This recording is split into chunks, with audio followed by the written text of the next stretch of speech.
Il était aviateur, un as, mais aussi rugbyman, un capitaine. Pour les enfants de Saint-Félix, un grand homme qui méritait quelques honneurs.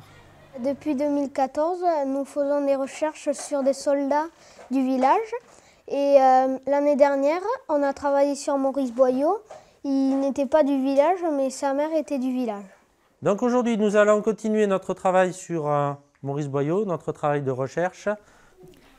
Maurice Boyau est devenu dans cette classe un véritable sujet d'enquête. Mission des élèves, reconstituer sa vie.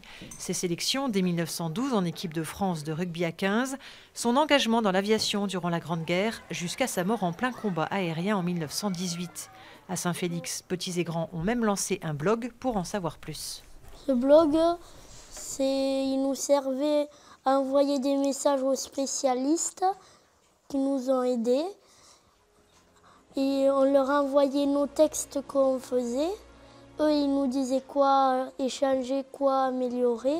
On a veillé en tant que, comme ils disent, spécialiste, qui est un bien grand mot du sujet, on a veillé à ce que le récit ne s'éloigne pas trop de la réalité et que toutes les rencontres qui sont imaginées par les élèves aient un fond de vérité. Chercher, écrire, corriger et éditer un livre. Le résultat est là, La Passe de l'As, 104 pages de documents et récits dans lesquels les enfants ont imaginé leur propre voyage dans le temps à la rencontre de Maurice Boyau. Ça permet en fait de remettre l'histoire à leur taille, à leur dimension. Et du coup, ils se l'approprient plus facilement. Et je pense que plus tard, ils pourront parler de ce qui s'est passé pendant la Première Guerre mondiale de façon très concrète et très précise.